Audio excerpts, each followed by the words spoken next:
parang dumudugyot ulit ang Maynila ngayon. Tama ka! Pero binayaran ng basura. Basura, 500 million! Ayun. See? So pare-pareho tayo napapansin. Nangadugyot ulit ang Maynila ngayon. Nay, Tay, I will remind you of recent history. Not too long ago. You know it better than me kasi bata pa ako noon. Naalala nyo nung 1992, meron tayong Mayor Mel Lopez.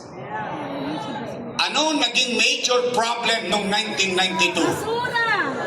Basura. Tumakbo si Mayor Lim. Sa galit natin sa basura, binoto natin si Mayor Lim noong 1992. Tama mali?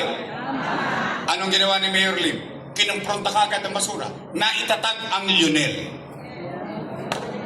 Naalala nyo? Kasi bata pa ako nito eh. High school pa ako nito eh. Kayo'y nasa hustong gulang ng mga panahon na yun.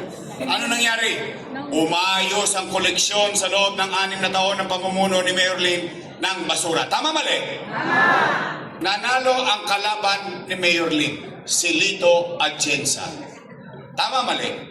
Magkaaway sa politika yun eh. Magkakumpetensya. Tama mali? Anong ginawa ni Lito Atienza? Anong kinuha? Lionel. Isinantabi niya yung politika, tinuloy niya what is effective. 9 years ni Lito Atienza. Para nakaraos tayo, maayos ang koleksyon, ang truck nakapapasok sa Oblo, sa Eskinita, sa Calihon, sa Boulevard, sa Avenue, and so on and so forth. Natapos si Lito Atienza 9 years, nakabalik si Lim. Galit na naman kay Lito Atienza. Anong ginawa? Sino kinuha ni Mayor Lim? Lionel pa rin. Exactly. Setting aside politics, tinuloy ang Lionel. Maayos na naman ang Maynila. Tuloy-tuloy lang. Panatag ang tao, sanay ang tao, alam ng tao kung anong oras ilalabas ang basura. Natapos si Mayor Lim. Nanalo si Mayor Erap. 1 year lang na natili sa Maynila ang Lionel. Pinalitan ni Mayor Erap. Tama mali? Ano nangyari sa Maynila? Exactly. Nay, Tay, salamat sa inyo. Binoto niyo akong mayor. Ano binalik ko? Umayos ba ulit ang koleksyon? Natapos ako, sinunod ni ate. Pinutol niya noong December 31, 2024. Anong epekto? That is my point. That's where I'm arriving. Why change things that are working?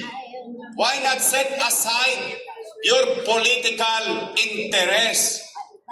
Ipinangibabaw nila yung politika nila kaysa magiging problema ng taong bayan sa basura. Hindi pa ba tayo natuto sa mga sumunod na leader? Anong ginawa ng mga sumunod na leader? Isinundan namin. Isinantabi ang politika, ipinagpauna ang kalalagayan ng taong bayan. Ngayon, ano nangyari sa atin? Exactly.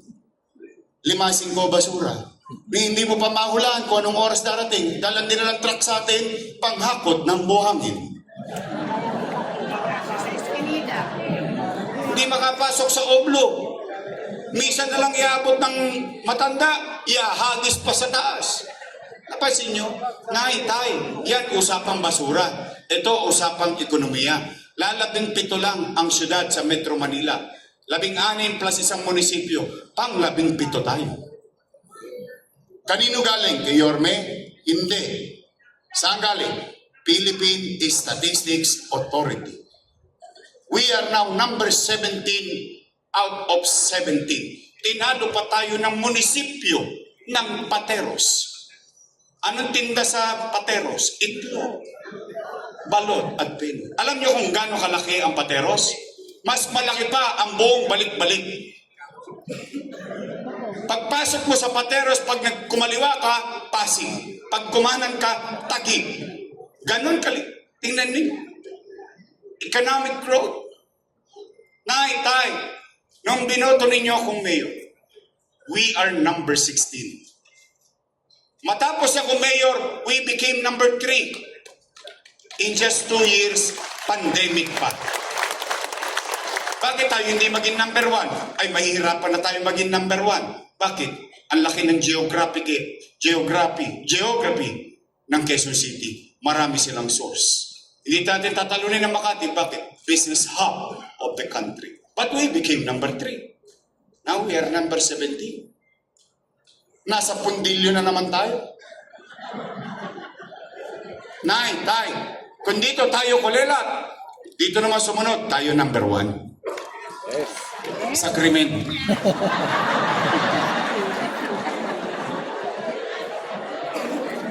We are now number 1 in crime index, not in Philippines. Southeast Asia. Tingnan niyo po, mga syudad yan sa iba't ibang Southeast Asian countries.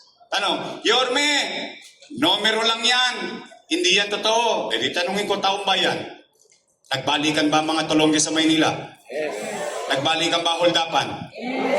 Bago ako umakyat din sa entablado ito, may no-hold up kanina. Nasa Facebook na naman, ini-snatch. Nagpatayan na naman ba mga kababayan natin? Ang mga kriminal nandito na naman ba sa Maynila? Nangadugyot na naman ba tayo? Naalala niyo tayo? Nung binoto niyo ako mayor, may gobyerno sa umaga, tanghali, hapon, gabi, madaling araw. May gobyerno 24 oras sa lungsod ng Maynila. Naalala niyo? Hanggang hating gabi, natutulog na kayo ng mahimbing. Panatag kayo. Alam niyo bakit? Kasi ang pakiramdam ninyo, the back of your mind, nandiyan pa si Cois, nag-iikot pa, madaling araw na. Tama, mali? Naalala niyo ba yung gobyerno mabilis kumilos? Gusto niyo bang ibalik yung gobyerno mabilis kumilos? Gusto niyo bang matulog ulit na mahimbing? Nang makalawit ko ng mga... Nakita niyo yung mga motor na maingay? Susubo ko bibig nila doon. Lunokay nila lahat ang usok nun. Madaling araw pa titirahin, tutulog ka na. Oh. Gusto niyo bang ibalik na magkagobyerno ulit ang Maynila? Nay, tay, mga lolo't lola ko, help me make Manila great again. Pangapat at panghuli, para uwian na. Gutom na rin ako. Tatay nyo, kayo lang. Oh, uy, JTV ayaw pa magparandam eh. JTV, gutom na kami. Ako, nawala.